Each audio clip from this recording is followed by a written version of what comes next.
get this, mama. Seriously.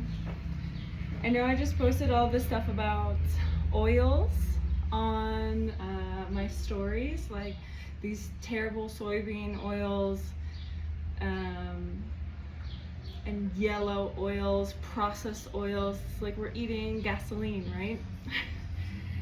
It's really, really not good for us, and it does cause like some serious health issues. And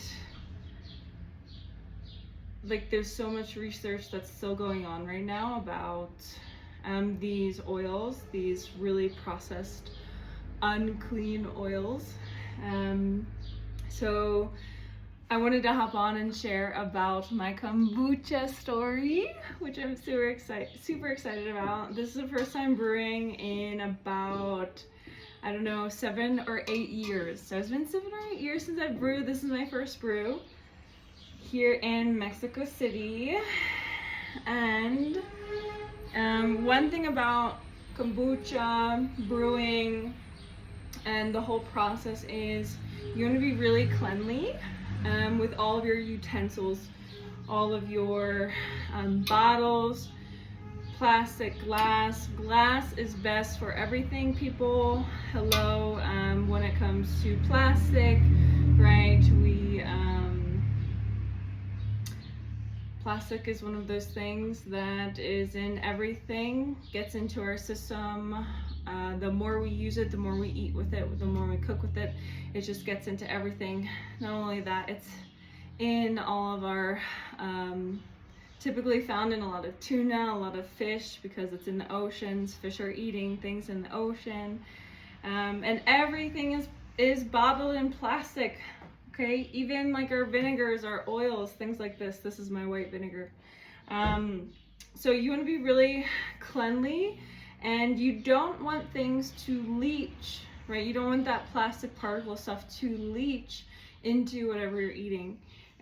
So, okay, I'll stop my PSA for now and get back to kombucha. But anyway, glass is best. And you want to be super cleanly. So white vinegar is really nice to use here. It's a nice natural cleaner. So I put it on my hands, all my bowls, all my bottles, I clean in vinegar and hot water. Okay, so super excited. This is my kombucha baby that started out this big and is this big as my bottle right now. Okay, so here we go. I'm going in. I'm gonna use my hands to gently scoop her out, and I'm gonna place her in this bowl that I have cleaned with oil. I'm gonna put her in this bowl for now. And in that bowl, okay, I'm going to put some tea, about a cup of tea in there.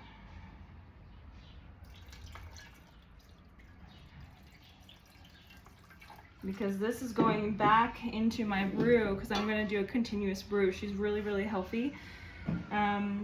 So I want to brew with her again after this right away. So I want to make sure I have optimal tea of this home brew, this first strong brew to put in. So excited. Okay, first things first, I like to reuse bottles, so I like to reuse some of my glass bottles. Again, everything is cleansed with vinegar. Why vinegar? It's super natural, for one. For two, if you think about kombucha is a fermented tea. And a lot of people say it has like a vinegary taste. Well, yeah, because stuff has been fermenting. I'm gonna bottle this baby.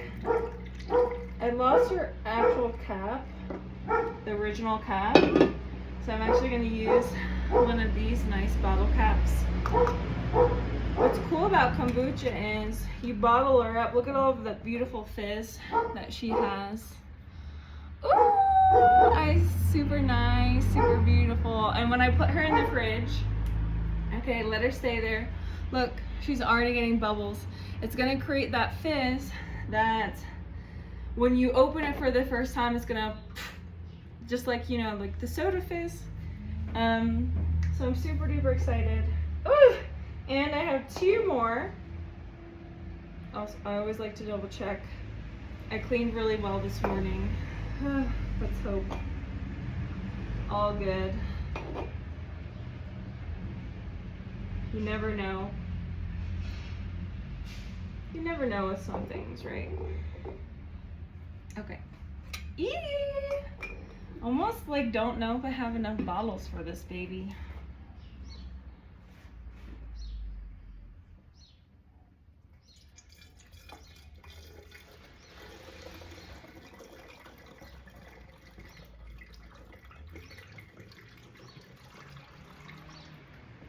And I want to get some of that really good bottom stuff here.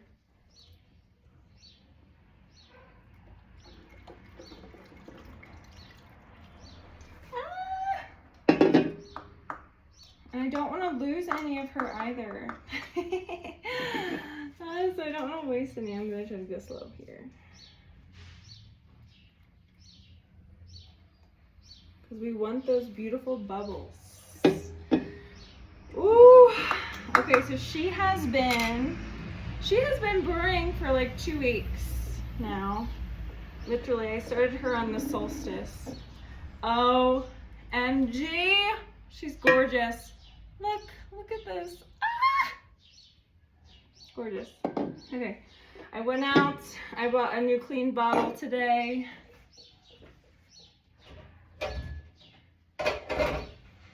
Because I knew I would be needing some more.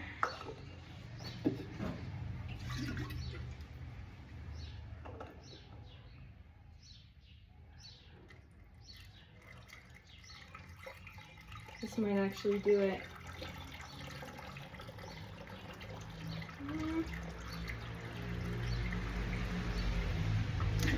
I had a little cup this morning. I gave her a try. I was really excited. I wanted to last night, but I did not get to it.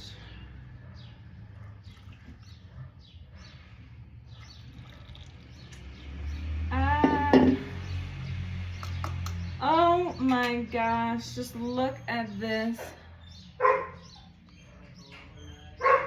Look at this, wow.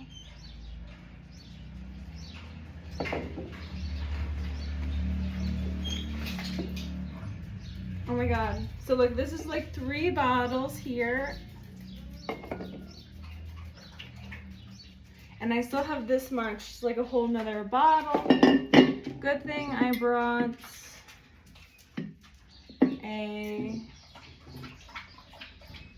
another bottle here. Boom, gonna give this baby a try.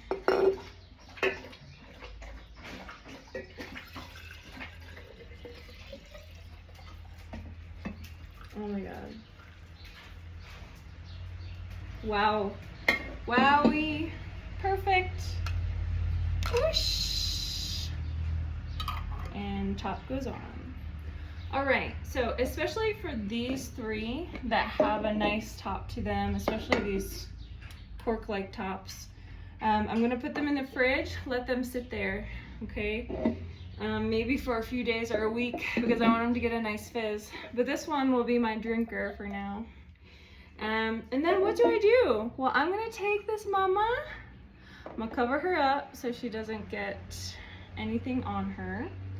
And I have tea brewing behind me. So I'm making another tea right now on the stove. And I'm gonna clean this well with what? My vinegar. And then I'm just gonna brew again. Quick little info about my recipe, super simple. I use about 4 or 5 bags of black tea. Then I use about 3 or 4 bags of green tea, a gallon of clean water, and then a cup of sugar. Okay, just regular sugar. I don't like the bleach stuff, so I like the raw sugar is what I use. let it sit for 2 weeks. If it looks groovy, super healthy, no mold, yeah, it's awesome. But always be mindful when you're brewing and when you're doing something like this, because it's a living creature. She's a living creature. She's a living yeast, fungal yeast. Okay, so I hope you enjoyed my first super successful brew. She's really, really yummy, actually. I had some this morning, so I'm super excited to try her cold because I had her room temp.